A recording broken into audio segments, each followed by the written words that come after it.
Good morning from Fast Company. Here's our daily look into what's driving today's creative business leaders.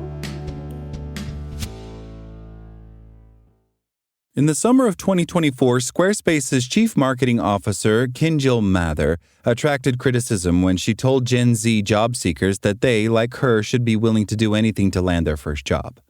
I was willing to work for free. I was willing to work any hours they needed, even on evenings and weekends, Kinjal told Fortune.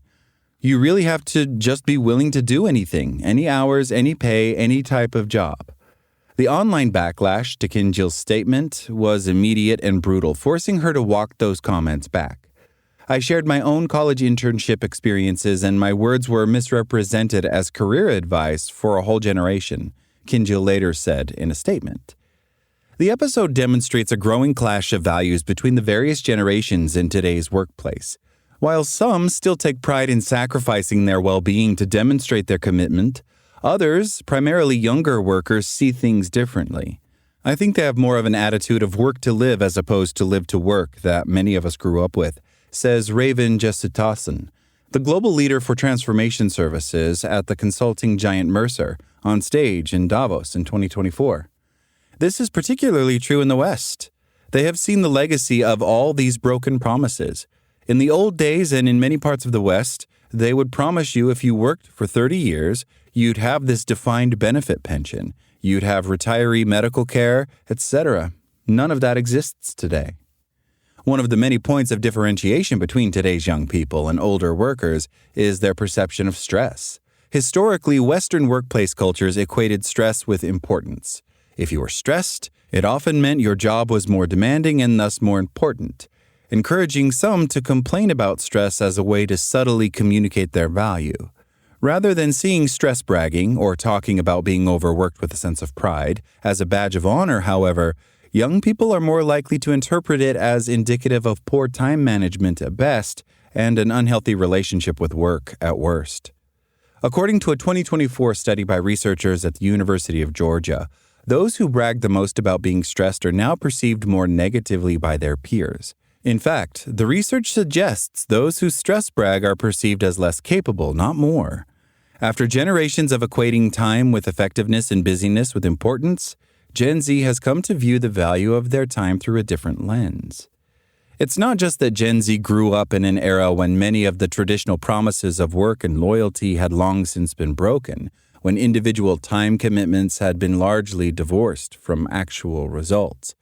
Those born in the late 1990s through the early 2010s have also already lived through a once-in-a-century economic crisis, endured a once-in-a-century pandemic, and are regularly bombarded by what were formerly considered once-in-a-century extreme weather events. This generation, which is just entering the workforce, spent their childhoods hearing their parents panic over financial challenges during the 2008 economic crisis, had their brains shaped by an unregulated social media machine that has proven detrimental to their mental health, lost some of their formative years to pandemic restrictions and lockdowns, and continues to face a barrage of new challenges almost daily. More so than any generation before them, this group of young people has developed an appreciation for proper time management, mental health, and well-being.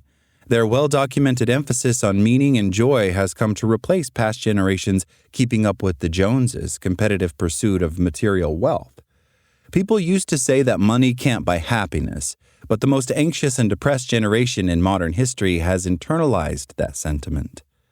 Countless studies show that when it comes to their priorities in life and at work, Gen Zers seek a greater balance between economic and emotional stability, prizing equality over financial excess.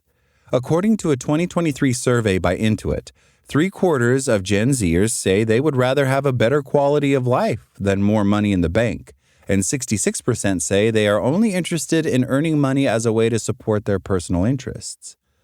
Part of the motivation, the study suggests, is that social comparison has evolved from homes, cars, and other material markers of wealth to social media posts. In fact, 33% Gen Z members said they compare themselves to people they see on social media versus 14% of the general population, and 70% say they feel as if they're falling behind those they see online, compared with 50% of the other generations. In Deloitte's 2024 survey of millennials and Gen Zers, the respondents ranked work-life balance as their top priority when choosing an employer, followed by flexible hours and reduced work weeks, all of which outranked salary. In short, this is the perfect generation to champion a shorter work week.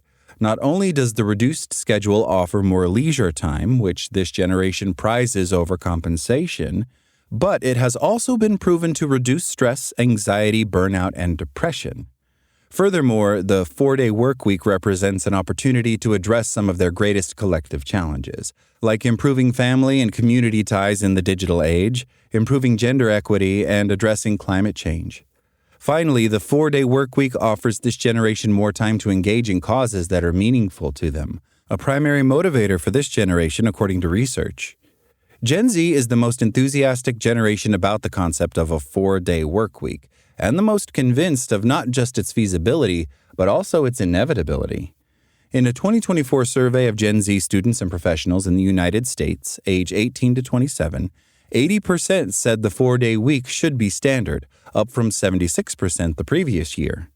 The same study also found that most young people were already utilizing new AI technologies to get more done in less time, with 72% saying they felt comfortable using generative AI regularly. In fact, 72% of Gen Z AI users said they save between 1 and 10 hours of schoolwork per week by leveraging the technology, and 14% have reduced their work time by more than 10 hours. Young people are so keen on a shorter work week that they're even willing to forego other traditional workplace perks. In a 2023 survey by Bankrate, 92% of Gen Z and millennial respondents said they would sacrifice other common benefits in exchange for a 4-day work week, compared with 89% of Gen Xers and 80% of baby boomers. The most common workplace perks and norms that respondents of all generations would sacrifice for one less workday is the 8-hour day, with 54% saying they would work longer hours during the remaining 4 days. The second most popular trade-offs was changing industries, jobs, or companies, with 37% saying they would leave their current role for a shorter schedule. According to a 2023 survey of 12,000 workers in the United Kingdom by Hayes, 62% would prefer to work a 4-day work week in the office rather than a traditional 5-day hybrid schedule. In its 2025 annual review, global HR firm Randstad, which has been asking thousands of workers around the world about work preferences since 2004, found that they ranked work-life balance ahead of pay for the first time. In the company's global survey of 26,000 workers, 83% put it at the very top of their priority list, and this preference was even stronger among Gen Z workers. Even if other generations are slow to take up the cause, there is good reason to believe the 4-day workweek is inevitable because it is so highly valued by a generation of future workers. Reprinted with permission of Harvard Business Review Press. Adapted from Do More in 4, Why It's Time for a Shorter Workweek by Joe O'Connor and Jared Linson. Copyright 2026, Joe O'Connor and Jared Linson. All rights reserved. That's all today from Fast Company. Talk to you tomorrow.